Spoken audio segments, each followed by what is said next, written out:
we start with the Texans, who had a loud offseason. Maybe not the best offseason in the NFL, but a loud one, where they go out, they make the big trade for Stefon Diggs. They sign Danielle Hunter. They get Joe Mixon in a trade, even though they probably could have got him in free agency from Cincy. Denico Autry is an in-division swipe on the defensive line for Houston. And if you look at the departures, there's not too much on the back end. Blake Cashman had a Pro Bowl year a year ago. Have to look to replace him. Malik Collins replaced by Autry. Gennard replaced by Hunter. Really just a flipperoo when it's all said and done. For Houston, Alex, obviously these moves were big, but the name on the top right column is the name that everyone will have on the mind when thinking about the Texans this year, because CJ Stroud, as the number 2 overall pick, was a top 10 quarterback by the end of last year in the league. And the fact that Stroud has been able to right away make the impact. This was a team that, remember, last year projected 6.5. They were 6.5 win total. And I thought that, how the hell are they going to get this 7 wins? They win the division when it's all said and done. So CJ Stroud 10-1 to win the MVP.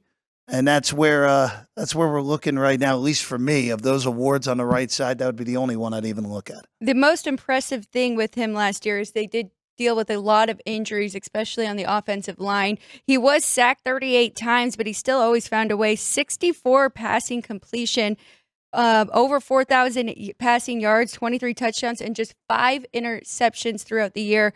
The big thing for me as well is they really struggled with their run game. They didn't have a run game. A lot fell on CJ Stroud as a rookie, and now they bring in Joe Mixon, who I think can be a big help for them offensively. Just median in terms of offensive drives resulting in touchdowns in the pack, 19% last year. I think that is going to increase with a run game. It's hard. I mean, you want to be aware that there could be regression, but I don't think this division really, there's any threats for them there. So with Houston, just looking at going to the schedule here more so than anything, Sean, you can put the schedule up real quick. By the way, we have our baseball numbers from behind us officially in hand, which we'll get to in first in town, which we'll get to in a few. Dime line as always, we'll get to in a few moments.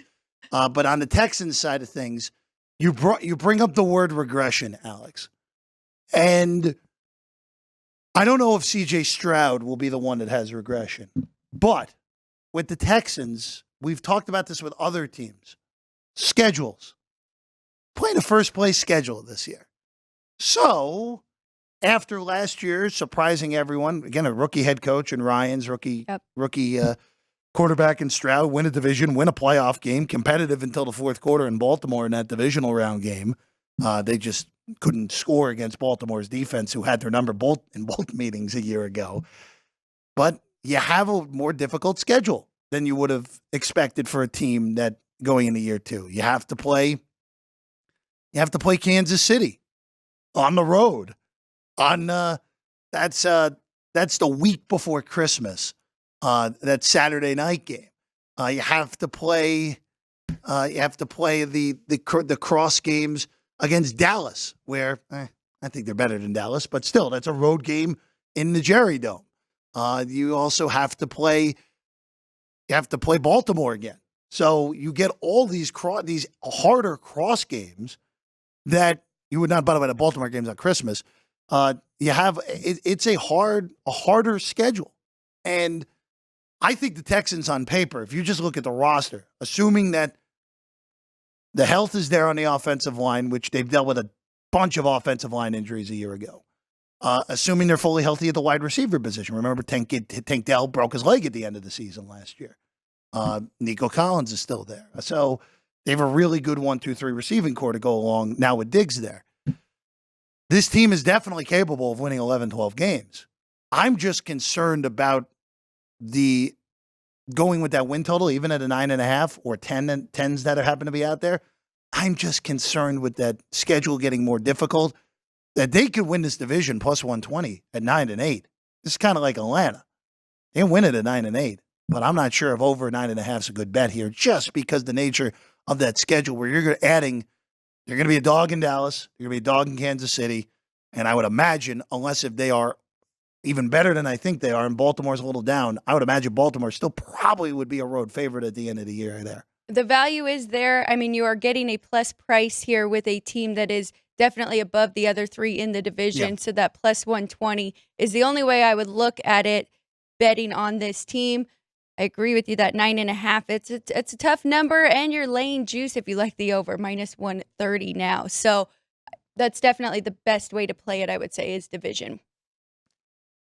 I just want to go back to the awards real quick, Alex, where you look at CJ Stroud in the MVP market right now, and I just want to double check that I actually wrote this in my notes correctly, because Patrick Mahomes is the betting favorite to win MVP.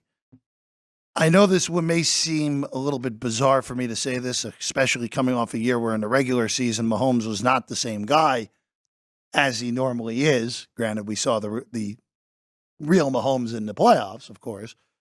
But Patrick Mahomes is your betting favorite. These are numbers courtesy of the Superbook at plus 550. Josh Allen's at plus 750.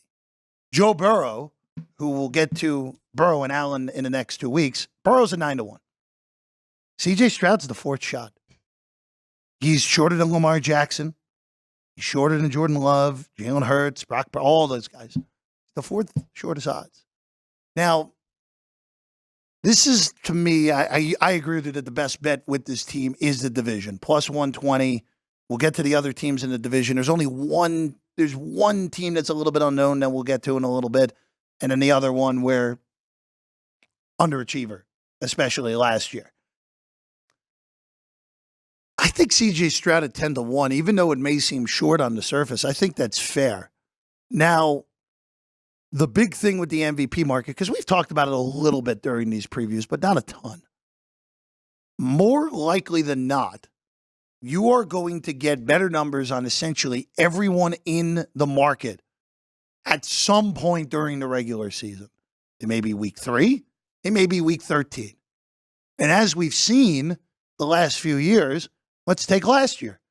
Going into Christmas, Brock Purdy was minus 180 to minus 250 to win the MVP. What happened? Purdy has a horrible game against Baltimore.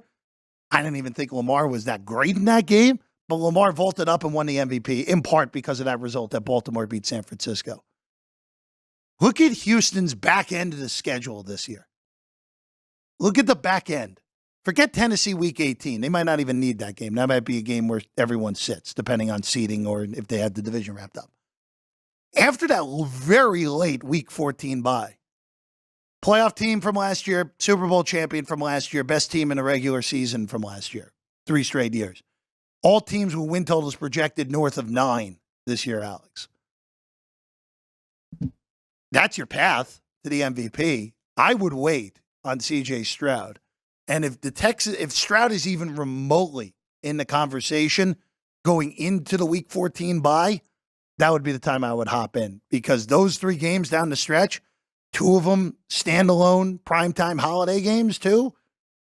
That's a great way to steal an MVP award, even if you weren't the best player for the majority of the year. Looking at their skill players now, we just went through those 3 wide receivers who are all very good, adding Diggs, Nico Collins, Tank Dell, and then adding Joe Mixon. Does it worry you at all that he may not get that award? Because we see that happen to quarterbacks all too much. And I mean, that was kind of part of the whole argument with Brock Purdy, even going into that Ravens game, but it's everybody else around him.